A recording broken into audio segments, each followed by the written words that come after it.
Assalomu alaykum. Bugun sizlar bilan Javada polimorfizmni ko'rib chiqamiz. OOP o'zi asosan 6 qismdan tashkil topgan.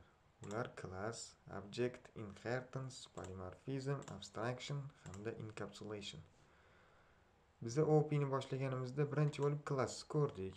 Undan keyin objectga o'tdik.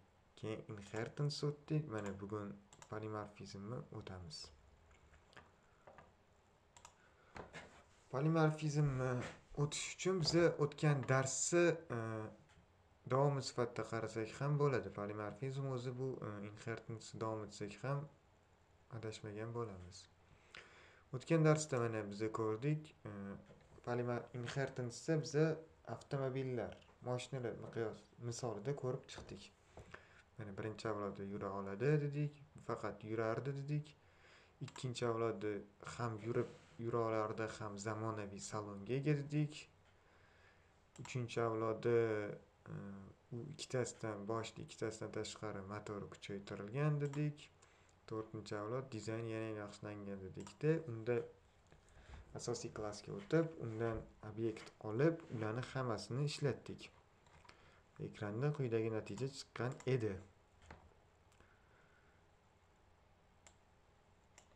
Birinchi avlod yura oladi, ikkinchi avlod ham yura oladi, zamonaviy salon, uchinchi avlod yura oladi, zamonaviy salon, kuchaytirilgan motor, to'rtinchi avlod yura oladi, zamonaviy salon, motor kuchaytirilgan hamda dizayni yana ham yaxshilangan. Endi polimorfizm o'zi asosan override hamda overloaddan tashkil topgan. Mana ikkinchi avlodimizga o'tamiz deb birinchi avlodda mana shunday kopiya olamiz.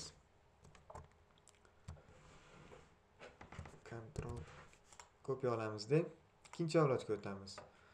Endi mana buni o'rniga yura oladi degan metodda, yurmoq degan metoddan yura oladini oldik. Uchinchi avlodga ham o'tamiz. Xuddi shuni olamiz. To'rtinchi avlodga ham o'tib, xuddi shuni olamiz. Endi bularni bir-biridan ajratib chiqishimiz uchun sistema rutinasini yozib qo'yamiz. Birinchi avlod deymizda.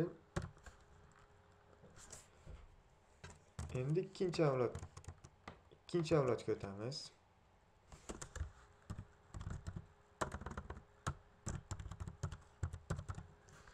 Ikkinchi avlod. Uchinchi avlodga o'tamiz. Uchinchi avlod yura oladi deymiz.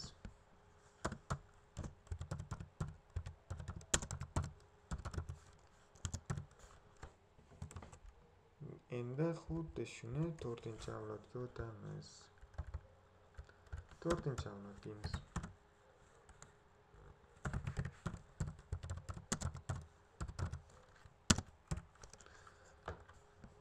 Endi asosiy klassga o'tamizda, mana bu narsalar hozir bizga kerak emas. Mana bular qizil bo'lib qoldi, chunki biz ularni o'chirib tashladik.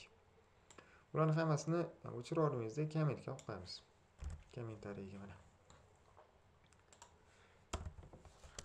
Endi biz birinchi avloddan obyekt olamiz. Avlod deb misol uchun massiv yaratamiz. New birinchi avlod. Massiv elementlarini biz 4 ta avlodga bo'lganimiz uchun xotiradan massivga 4 ta joy ajratsak bizga yetadi. Ortiqchasi kerak emas. Endi avlod 0-indeksga teng deymiz. Birinchi avlodda obyektini o'zlashtiramiz. Avlod birinchi indeksga teng deymizda, ikkinchi avlodda o'zlashtiramiz. Avlod 3 ga uchinchi avlodda deymiz. Avlod 4 ga esa to'rtinchi avlod deymiz. Endi bularni massiv 0, 1, 2 yonibdi. 4 yonib qoldi, chunki 4 ta joy ajratdik. 0, 1, 2. Endi biz massiv elementlarni pechat qilishni bilamiz, chunki biz boshida massiv o'tganimizda bu haqda to'xtalib o'tganmiz. For a deymiz, i.to'r deb qo'yamiz. To'r desak ham bo'ladi, chunki hozir bu yerda uzunligi 4 ta yoki bo'lmasam to'r desak shunda 0, 1, 2, 3 oladi. 4-inchisi kirmaydi. Maqsad 4 tani olish bo'ladi. Yoki bo'lmasam, hamki avlodning uzunligi deymiz. Avlod.length deymiz. Farqi yo'q. 4 deb qo'yaylik. Keyin bu yerga avlod i deymizda, i'inchi indeks. Tochka qilsak yurmoq, hammasida yurmoq bo'ladi, chunki biz hamma metodlarimizda mana yurmoq bo'lib chiqqanmiz.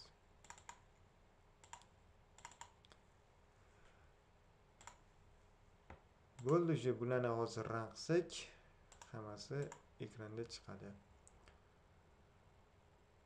System out qilingan, chunki mana bu yerda hammasi mana system out, 3-avlod, 2-avlod hammasini chiqarib beradi mana. 1-avlod yura oladi, 2-avlod yura oladi, 3-avlod yura oladi, 4-avlod yura oladi. O'sha mana biz boshida aytib o'tdik, override hamda overloadlardan tashkil topgan polimorfizm deb. Keyingi darslarimizda Xudo xolasa override hamda overloadga batafsil to'xtalib o'tamiz. Hozir run qilganimizda sal misolimiz oddiyroq yoki bachkanaroq chiqib qolgan bo'lishi mumkin. Lekin bizning hozir maqsadimiz u misolni tahlil qilish emas, dasturlashni o'rganish.